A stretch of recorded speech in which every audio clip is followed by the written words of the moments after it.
Hello and welcome back to the Masonic Roundtable, a weekly hangout where Masons from around the world get together to talk about Masonic news and opinions in a friendly and social manner. The standard disclaimer applies. The thoughts and opinions expressed here are solely the opinions of the participants and do not represent any Grand Lodge statements or positions. Make sure you keep your conversations open for the public and on the level. To interact with us, send questions and comments to our Twitter page at Mason Roundtable or on the Facebook event page. As for introductions, my name is John Ruark, past master of the Patriot Lodge number 1957 in Fairfax, Virginia. And I'll hand it off to Robert Johnson. Hey guys, Robert Johnson here. I guess past master now of Waukegan Lodge number 7, current secretary, haven't been installed yet, a couple weeks. And host of Whence Came You Masonic podcast. Thanks. Secretary-elect. Yeah, that's the word. Secretary. Or is it select? Yeah, it's more like voluntold. Yes. Nice. Well, thanks for serving. Oh yeah. And last but not least, a short panel tonight, Jason Richards. Hey everybody, Jason Richards, Junior Warden of Acacia Lodge number 16 in good old Clifton, Virginia for the next month and a half-ish. All right. And God knows what'll happen. Secretary-elect. Yeah. No, that's a past master position. Yeah, it really is. And then in Northern Virginia, we hire the same guy to do it for about 30 years. So. He usually drops dead at the desk. Yeah, that seems to be the deal. Like 20, 25 years, and they like it because you get to schmooze with everybody at the Grand Lodge and get to know people and make things happen for your lodge. They're gonna hate it. I'm gonna be in and out 5 years. Hey, well, at least you got an exit strategy. That's good. I have one. Do I stick to it? Yeah, it's called being a past master. Yeah. Yeah. You should have just sat down on the sidelines, man. I should have. Rumbled. All right, let's go right into Masonic news. Just one thing to nerd out with, since Nick's not here, we're going to take comic book discussions off the table and talk about the new comic book coming out, which is, there's a Back to the Future comic book coming out, but that's not the real point. Robert and I are huge Back to the Future fans. In fact, Indeed. That I inspired, like it too. That inspired our Masonic time travel episode, so go back and check that out. I believe it was episode 68. And but Back to the Future Day is tomorrow. Tomorrow is the future, October 21st, 2015. So that's it's pretty fascinating. This is also episode 88, as in 88 miles per hour. Excellent. So thank you for indulging me in that. I'm looking forward to Pepsi Perfect. I don't even like Pepsi, but I want a bottle. That marketing works, but I don't know. I don't like the limited edition thing. Yeah. I want my frickin' hover conversion. Your little hoverboard, bro? No. I want the full car conversion. Oh, the conversion car, right? Yeah. Mr. Fusion. For only to hover only $39,999.95 from Goldie T. Wilson III. And then also, I'm going to weave it back into Masonry, so thank you for bearing with me. October 21st, 2015, or October 21st, has an esoteric meaning. What does it have to do with Freemasonry? Stay tuned and you'll hear more. We'll talk about it. Bing. Or will we? And for everybody right now listening live, reach under your seat. Under the It's seat. a new car! Car. And you get a hoverboard. Except you have to pay taxes. Yeah. Oh, Oprah. Foiled again. To name names. This is my wife, Oprah. I'm Richie Cunningham. All right, let's get to the next item on Masonic News. This was found on Reddit posted by Def Jam Blaster. And that's awesome. And it's awesome. New Star Wars movie. We're going from one movie to another. Of course, The Force Awakens comes out later this December 18th. Right there on the poster. And the cool part is... John doesn't know how to read. Nope. It's tiny on the screen. Does anyone see anything fascinating about the arrangement of the lightsabers? Han Solo looks really old. He's getting old. Carrie Fisher right behind him too. He has a, Ooh, I thought that was Jabba the Hutt. he has a puffy face. But allow me to enhance and show you a little bit more of what Def Jam Blaster was talking about.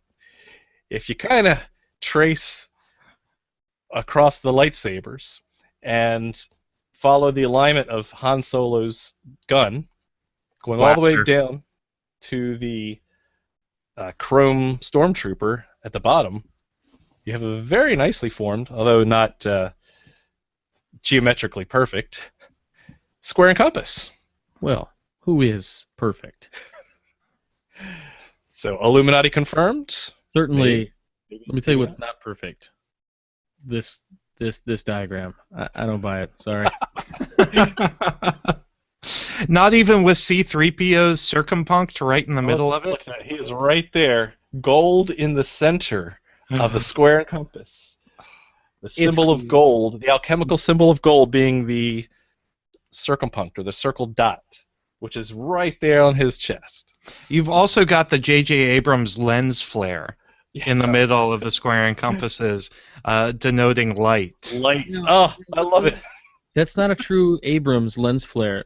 Abrams uses the vertical or the horizontal wing, and it's really annoying. Yeah, he's branching out. All right, fine. That was a Lucas endeavor. So there you go. It was the only thing that made it into the script. Though I will say, back to Star Wars and Masonry, I have a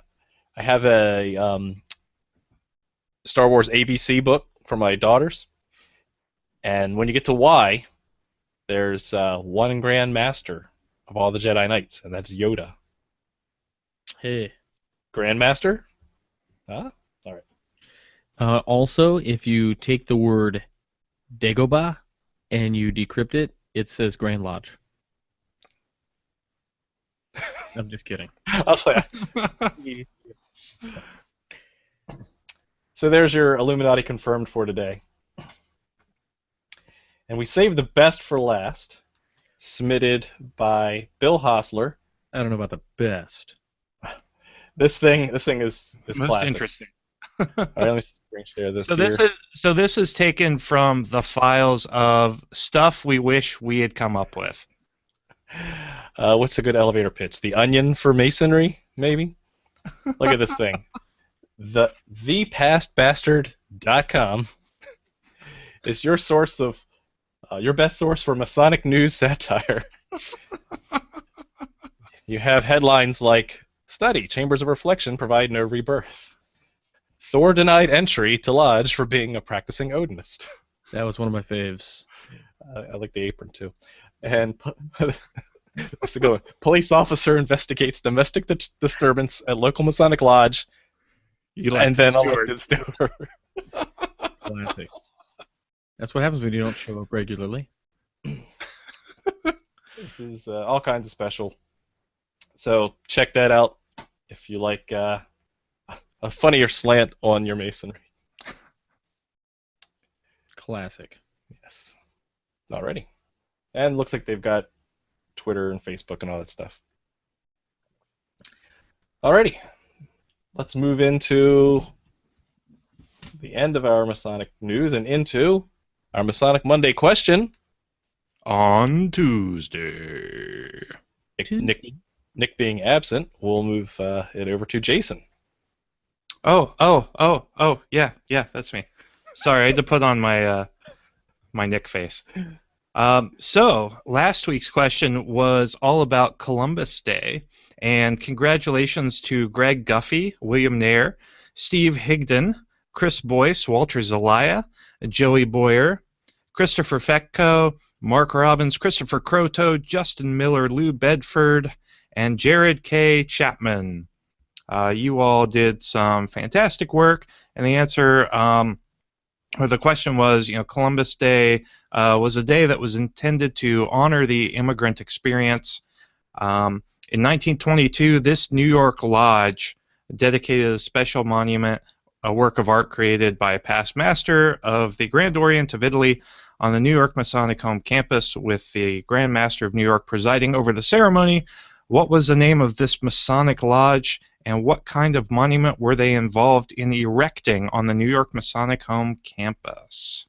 And the answer was Right Worshipful Antonio Polito, member of Garibaldi Lodge number 542, originated the idea of it, and along with all the Masonic lodges of the 10th Manhattan District, dedicated a monumental fountain on the Masonic home grounds in Utica. So congratulations to everybody who furiously went through Google and tried to find that answer out. At least that's what I do for all of these, because I'm not nearly as smart as Nick is. But this week's question... Confirmed. Confirmed, yeah. He's like a walking encyclopedia. It's ridiculous.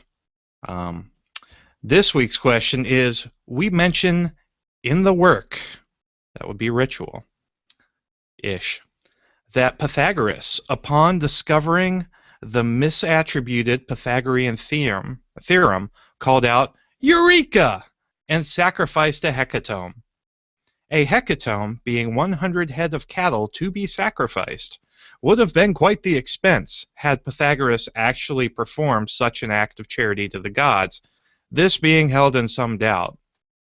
The source of this curious phrase is also somewhat in doubt, but we do know where the first reference to the hecatomb was made.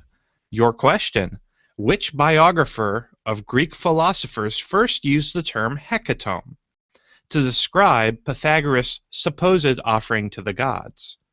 When you've got an answer, send it to masonicmonday@gmail.com along with your lodge name and number and grand jurisdiction. If you want to, don't put it on the Facebook page. Don't send it to the Masonic Roundtable at gmail.com. Send it to Nick. He's the one who cares about that. MasonicMonday@gmail.com. We all care, but he cares most of all. So back to you, John. What's the hashtag? Oh, the hashtag is Nick is a slacker who can't show up to the show. All one word. Boo. Awesome. Very, very cool. All right. It's that time of the show. Let's move right into our regularly scheduled topic, which is, for this week, astronomy. Now, Juan says his regrets. It's something that he is definitely passionate about, and maybe we'll see a Juan appearance or not. But he's out having a good time with family, and that is important. So astronomy being one, and actually the penultimate of the 7 liberal arts and sciences, we've kind of covered those in we're trying to figure it out in some way, shape, or form. If you count sacred geometry, then this is the final one of the 7 liberal arts and sciences that we've covered throughout the show. And Masonry does have allusions to astronomy, both explicit and implicit. And I wanted to just kind of open it up first to pull you guys to see what are your thoughts on what, without giving anything away, what are some obvious references to astronomy, celestial bodies in Masonry that are there for the taking, ripe for the picking. Yikes. Right off the bat, there's Lots. there's so much. I've had entered apprentices ask me about the deacon rods. I mean, right off the bat, that is an allusion to something else that goes along. It's no secret to anybody who's been in a Masonic lodge and has seen those rods. There is a sun and a moon on them. I mean, that's just one thing that will jump out to the novice. So if you step foot into a Masonic lodge, regardless of whether or not you're a Mason, and you look up, you'll notice that the lodge ceiling is usually blue and decked with stars, or at least symbolically as such. Mm-hmm. That's another piece, and then you might actually see a star below the altar sometimes in the middle of the mosaic pavement. Mm-hmm. Here's a picture of a junior deacon's top of a rod, and you can see it's a square and compass that we all know and like, but there's a moon in the middle. And here comes Juan And Sepulveda. here's Juan. Hello, everybody. Hey, Juan. Can you hear me? We Yes. can hear you just fine. All right. This is the first time that I join you, brothers, from location. I am coming from Tomorrowland. Wow. Look at that. Wow. I try to find a spot where you could see the planets. Uh-huh. So up there you have a little constellation. I mean, a planets. Just wanted to. All right, let's see if Juan catches up here. Give my thoughts, but I'm carrying one of these. Oh. All right, so I'll catch you on the flip side. All right. Where did you get the dead child? Yeah. He's not gonna wake up. He's out. Oh, man. Yeah, brothers. Good All night. right, good night, Juan. We love you. Does this smell like chloroform to you? Ooh. No, that's great. I'm glad he was able to pop in, completely unexpected. But he wanted to at least show off, one, that he's having a good time in Orlando, and also And that two, that he lives right next to Disney World. Yeah. exactly show off. Yeah. But that Tomorrowland also has a little tie-in to tonight's topic. Okay, so we've talked about Deacon's rods. We also talk about. For the record, my lodge has a drop ceiling. That's all. Classy. Yeah. If you squint your eyes, you can see the popcorn ceiling as being different Mhm. stars. Exactly. I'm surprised you guys don't have the little stickers that you put up there that absorb UV rays. Little glow-in-the-dark stars. If it was my decision, there would be. Mhm. Spencer's Gifts, here I come. So we have those. We have a lot of allusions to pointing towards the east, pointing towards the rising sun. So there's a lot of solar astronomy that's tied into the eastward direction that all Masons tend to lean toward. So that's You've got our favorite place in the lodge, the north, the place of Masonic darkness. Mhm. Ah. Not necessarily due to planetary bodies, but something else. Mm.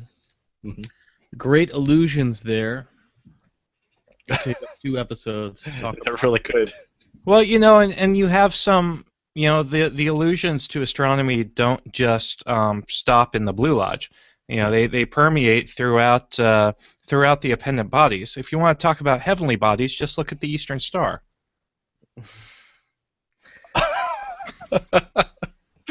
I'd rather not. Alrighty. But Moving I mean, along. I can't recover from that one. Neither. But one thing I did want to say, when I was doing early research of what the 7 liberal arts and sciences, where they came from, I believe I said early on that it actually is a traditional lesson plan for primary and secondary education all the way back, 100 years ago and more. And so that lesson plan of studying grammar, rhetoric, logic, arithmetic, geometry, music, and astronomy would have been a typical set, a core curriculum of the liberal arts and sciences.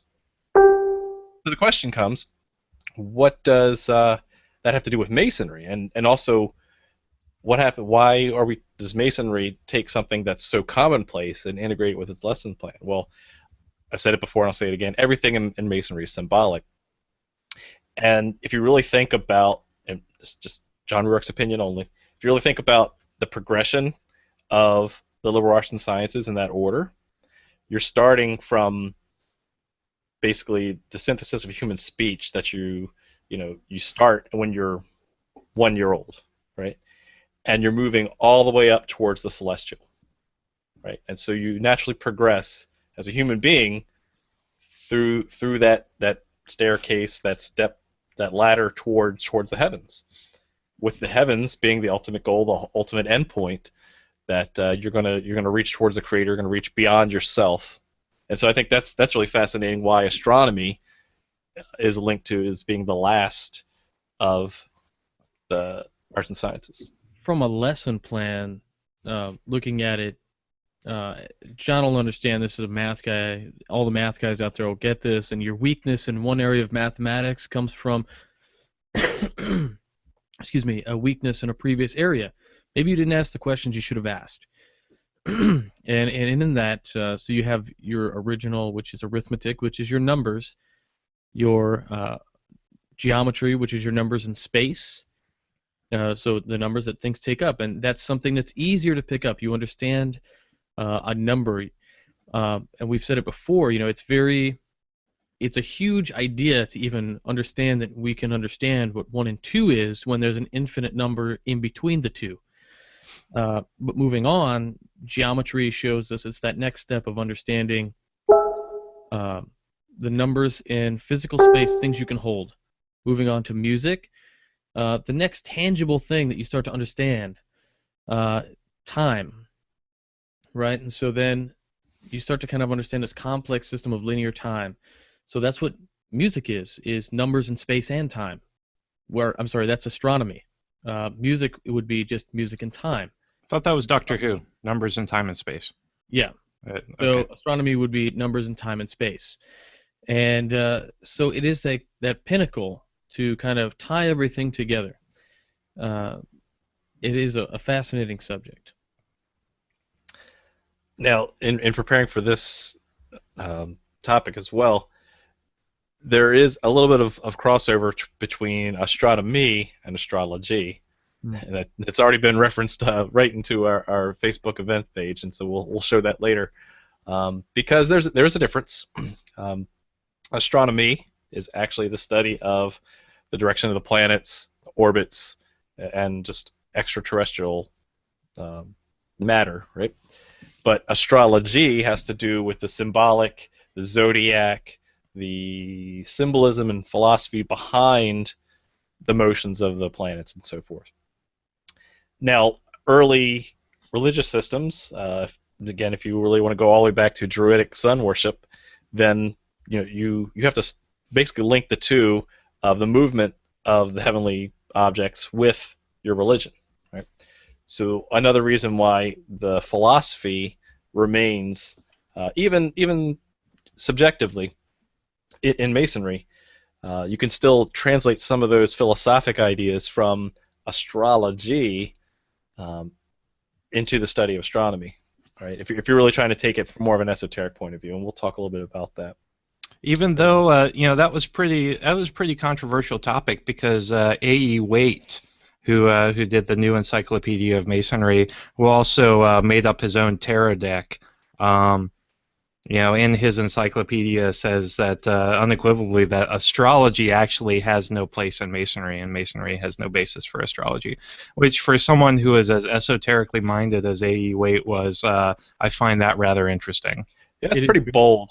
Especially since A.E. Waite, essentially, I mean, we all have an interest in the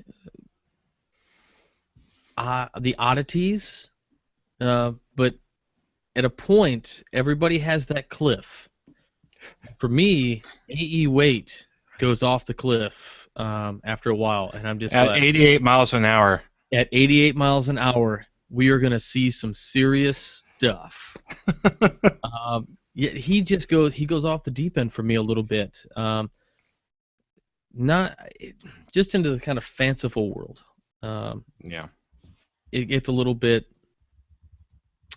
mythical, but fascinating, and I think it's really interesting. I would like to compare some of his writings, Jason, to see if he at some point previously, held some sort of a connection to astronomy. It just seems like it would be right up his alley. Yeah, I don't know. I mean, if there was anything esoteric, he was all about it. Oh yeah. So I just found that interesting that someone so esoterically minded would be just so closed off to the idea of astrology, somehow impacting the doctrine and ritual of Freemasonry. So another tie-in to astronomy / astrology and Freemasonry. We've talked about both of our St. John's days throughout the course of this Yes. show, right? So we tend to anchor those close to the solstices, right? Both the summer solstice and the winter solstice. That's on purpose, and they have symbolic meanings as well as actual scientific meanings as far as where the Earth is positioned to the sun. And so I'm going to pull that thread a little bit here. If you look at where we are today, as this is being recorded in the northern hemisphere in the United States, we're approaching fall, right? We were past the autumnal equinox, which was September 21st. We're approaching October 21st. All right, I said I'd get back to it. Here we are, November 21st, and then like December 23rd. This is where it all starts to lay out as the days get shorter, the nights get longer, and when you have things like even about a couple weeks ago, a month ago, we had the super harvest lunar eclipse, right? There was a lot going on in astronomy, but if you really think about what does a lunar eclipse mean, what does a full moon mean? It really means rebirth, right? Well, the new moon means rebirth, but a full moon means death, especially a blood red one during a harvest. Right, and it has specific meanings in ancient times. You look at, a woman's cycle is heavily tied in ancient times to the moon cycles. Mm-hmm. Definitely with the approximate length of time, mm-hmm. if not actually aligned. But let's pull that symbolism of decay and death and dying, right? We're now approaching winter, right? And so we're approaching the other St. John's Day in late December. And you could argue that there's a lot of books that have been written on things. One I recommend, I'll try to put a link to in the show notes. I'll probably forget, but it's a book called Stellar Theology. And it was actually referenced by our good friend Frater O. So, hat tip to you, Frater O, for sending that link my way. I have been fascinated by this book because it shows how you can link astronomy to like where the sun is in constellations as it progresses towards the later part of the year, and how as you get towards these darker days, that basically the sun is being accosted as it goes through and progresses. That light is diminishing. That on September 21st, you have the first assailant of the sun, where fall starts. Then October 21st, which is tomorrow, the second assailant. Back to the future day. Back to the future day. So as you're flying on your hoverboards and wearing your pockets inside out, think about the second assailant of the sun in October, a third in November, and the sun will die symbolically for 3 days come late December, only to be born again and to resurrect. And so that's something that Masons should listen to. If you didn't understand it the first time, listen to it again until you understand what we just said. We'll wait. Go back, rewind. We'll stay right here. And what's really kind of cool, I was actually just reading another book, Frater O. He I don't know where he has the time to read all this stuff, man, but he recommended to me another book which was fascinating, and it's an occult anatomy book. It's not Hall. It's actually a different book which references kind of like more like chakra healing stuff. It's very interesting, but what I found absolutely fascinating, and it becomes apparent as you read it, and it just kind of clicks. So you have the astronomy, and we have all this symbolism for it, but we always say as above, so below, the macrocosm and the microcosm. So they look at the things that are happening in the heavens, happening within the body, and the things that happen in the heavens align the body certain ways. And this is where I had a total freak out, and this could be a total coincidence. But there's a chart that shows it's a womb and a baby in the womb, and it shows the months, the solstices, and the times of the year. And if you find the uh,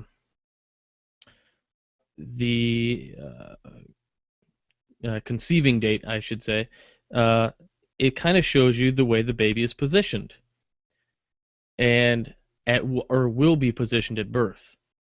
And it was totally true for us. No way. It was pretty wild. My wife was like, "What? Get out of town." She had to read it. She checked it out. It was pretty amazing. And like I said, it could just be an amazing coincidence. But the references that it makes these like this, the astrology, and we talk about working on the inner man, doing the inner work. So if we want to know what the inner work is doing, it must be a reflection of the outer work, or the macro. If we want to know what's going on with the micro, we look at the macro. And to understand the macro, in comes the astronomy, astrology, if you're so inclined to be into that kind of thing. So that's amazing, and we can even translate that into the Masonic Lodge. I know you mentioned it on WCY about a month or so ago when you had the Cult of Personality brother on, talking about the, even the station officers could be possibly representatives of other celestial bodies, and their movements are microcosms. That lodge is a microcosm of the universe. It really is amazing. You look at it, and if you're the master and you're watching ritual in your lodge, it's almost as if the left and right hemispheres are coming together in the center, aligning you to make decisions. I don't know. Well, and we've talked about Kabbalah on the show as well, and I've seen a lot of diagrams where with the Kabbalistic tree of life, where those circles within the tree of life are actually taken up by the members of the zodiac and the planetary bodies as well. Yes. Which ties into alchemy. Yep. So it's all related. It's all interwoven. You have to open up your aperture a little bit to see some of the ties, but they're consistent, which is pretty fascinating. So I know Gerald Brown mentioned this on the website. Actually, Manly P. Hall did a series of astrotheological lectures as well. I haven't listened to any of them, but I'm sure they're crazy. I remastered all of them. What are you waiting for? You have no excuse, Jason. Do it! Just do it! Yesterday you said you were going to do it tomorrow. Yeah. I'll listen to them on the way to work tomorrow. No, you won't. They're like 40 hours. Fair enough. Then I won't. Moving on. So that's what I had to contribute. Didn't know if this topic is such a broad topic that there's so many ways you could go, and I definitely wanted to take me looking at the esoteric philosophical part. I wanted to make sure that we covered kind of the symbolism philosophy behind it as well as the literal meaning, because I think my own view, I think there's too much exoteric masonry and not enough esoteric masonry. That's absolutely true, John. I had, I will say, a Grand Lodge officer come to me at some point and say, "Robert, I just don't understand it. What's this esoteric stuff? What's this esoteric stuff?" I'm sorry, you said a Grand Lodge officer? Yes. "What's this esoteric stuff? I don't get it." And to his credit, it's not that the guy is not into it.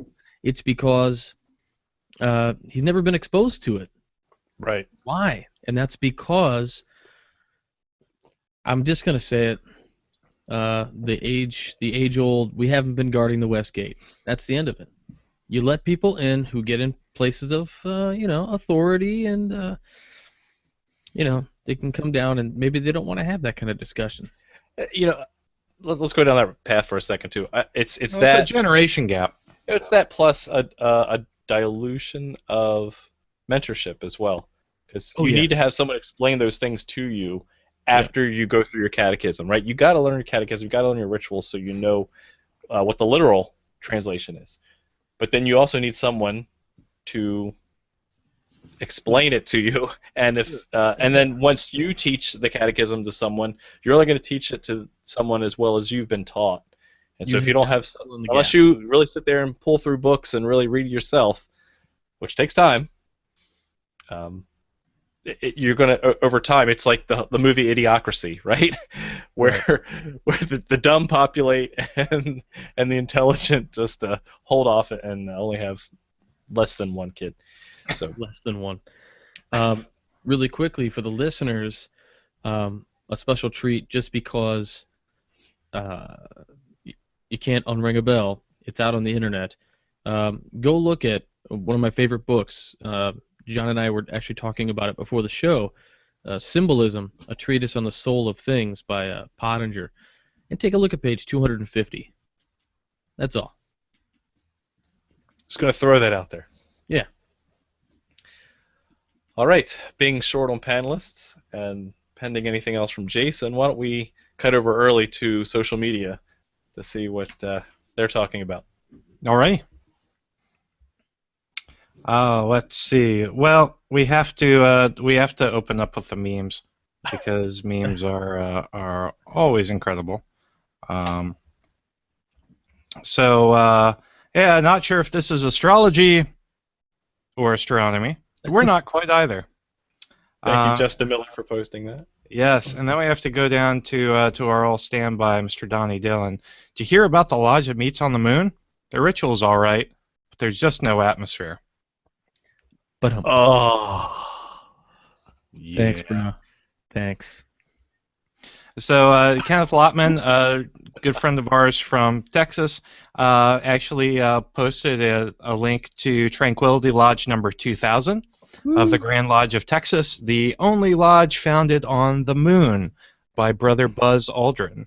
Brother Stephen Berriman came up, and he actually, in my lodge, he sat with us and wore his Tranquility Lodge 2000 apron. Wow. I think last time I checked, their dues are only like $20 a year. And like anybody can join, so yes, we could all potentially be members of that lodge. Make it so. Maybe if Nick were here. You got a petition? Nick already has the petition. He's just been waiting. That's true. That's true. So Brad Parsons posts. He loves studying astronomy. It's amazing for him to read about the Big Bang Theory and the beginnings of the universe, how dying stars create the elements and eventually us.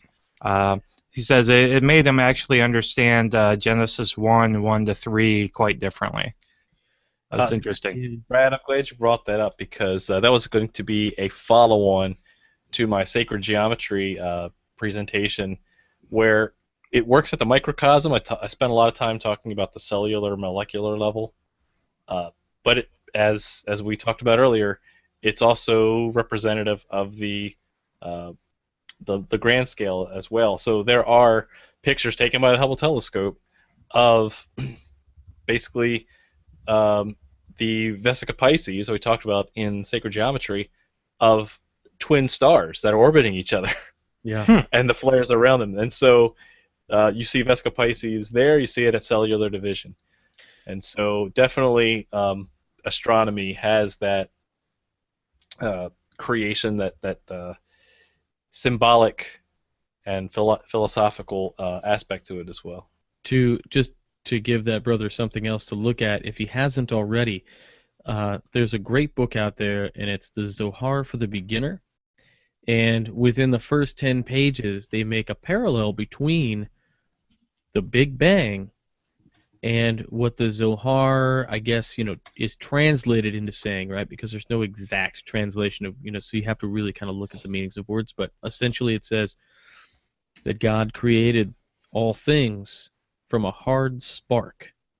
So it's really interesting to have something called a hard spark, a minute explosion. And this is what we figured it is today. And this is from the Zohar, way back. Exactly. Here's a picture of the Hourglass Nebula I was just referring to. Yeah. It's amazing, huh? Look at that. Looks very similar. Well, and when when you read the Bible and it says, "And God said, let there be light," and there was light. Yes, you could have just flipped a light switch, or that could have actually been a huge explosion. Yeah. Nice. It's all connected, guys. It's just a matter of perspective. Jason, have we turned you into an esotericist? It's a hobby and a bad habit I'm trying to kick. So Donnie Dillon did. You'll like this, RJ. Donnie Dillon did bring us back to the Midnight Freemasons. So we have Todd Creason's article from God knows how long ago, 2012 actually, on Master Yoda, Freemason or not. So we'll put that on the show in the show notes, and you can decide for yourself. Illuminati confirmed. Boom. Yeah, for sure. And that's really about it as far as Masonic social media is concerned at this point. Good. Thank you, Jason. All right, it being light, and again, there's too many rabbit holes to open up. Especially, it's hopefully we've inspired you to kind of think about things to go off and research, and then when you really translate that to your ritualistic experience. So with that, let's start wrapping up early tonight, and let's hand it off to, I don't know, flip a coin, Robert Johnson. The stars were aligned. Or were they? Oh, was it? Yeah. Excuse me. So, astronomy, astrology, and everything in between. There's just so much to take in, and I don't want anybody to feel like when we talk about this stuff and you start to research it, it's so easy to pick up a book that sounds awesome, and then you see just the cover on Amazon, right? And then when you actually get it in the mail, it's 4 inches thick, and you just immediately go, I'm not tackling this. So don't get depressed. Don't get a word I'm looking for escapes me. But Overwhelmed. don't get overwhelmed with the amount of information out there, because the best of us never learn half of it, never learn a quarter of it, I'm sure. There's a reason why these guys wrote books on it, and it's because it's years and years and years of research that they don't want to see lost. You've got Pottinger, who in Symbology, a treatise of the souls, that book is written, I believe, in 1905, and it's fantastic. There's years later, Hall wrote The Occult Anatomy of Man, which deals with macro and microcosm. There's any number of occult anatomy books that reference this, and how to. And some people just immediately they go, well, occult anatomy, how does that deal with astrology? Well, like I said earlier, macrocosm, microcosm.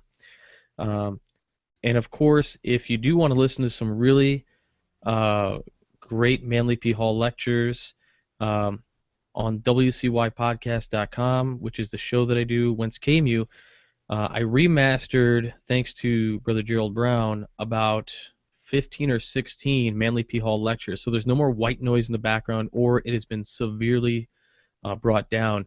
We got rid of like 95% of the artifact. So they sound great. You can listen to them and not get a headache. And there's several of them that deal with astronomy, the solar world, fascinating stuff. And Hall is always ready to blow your mind. So something to think about while you're listening to those is that he never used notes. So this all just is pouring out of him, right? It's pretty intense. Wow. So anyway, with that, thanks for listening to the show. I wish I was hanging out with Juan at Disney, as everybody does, I'm sure. Missed you, Nick, and sorry I missed the show last week. I do apologize. My explanation was we had a little bit of a family emergency, so but everything is totally fine. Everything's good. Baby's good. Mommy's good. Everything's good. Thanks again. Listen to my show on 9:30 on Sunday nights. That's all I got. Keep up the good work, Robert. Thank you. Jason Richards. So astronomy. Astronomy is a really, really cool topic because it's both it's abstract, but at the same time it pervades throughout the Masonic ritual and a bunch of appendant bodies, more so than just the Eastern Star. There's a lot of symbolism in the Royal Arch as well. And it's just, and even in the Scottish Rite, from what I've heard, I'm not a Scottish Rite Mason, so I can't confirm. Yet. Ish, when my wife lets me. Gets me off the chain. So if you just go to Lodge and listen to some of the lectures and look at some of the ritual, and one of the things that we didn't talk about today was the fact that there's talk of two globes, the globe celestial and the globes terrestrial, which denote Masonry universal. So really, you can't have a study of Masonry, you can't have Masonry without looking at where you are on the earth, and also opening your eyes up to heaven above, and seeing yourself in the bigger picture. It's a combination of the microcosm and the macrocosm that you have to keep in perspective in order to balance yourself as a Mason. So if you get back to the point within the circle and the two parallel lines, you could see each one of those lines being the microcosm of the terrestrial and the macrocosm of the celestial. And if you bore sight yourself on one, vice the other, you're going to miss the bigger picture of what you can learn in Masonry. And one of the other things that Robert just texted over here was we didn't even mention the Pleiades and the Seven Sisters. Also, supposedly allegorical of seven, Master Masons that achieved enlightenment. If you want to learn more about that, especially if you are a subscriber to the Philalethes Journal, Nathan St. Pierre, who's a friend of ours who is Worshipful Master of Lodge of the Nine Muses in D.C., wrote an article on the Seven Stars and their relationship to Masonry, so check it out.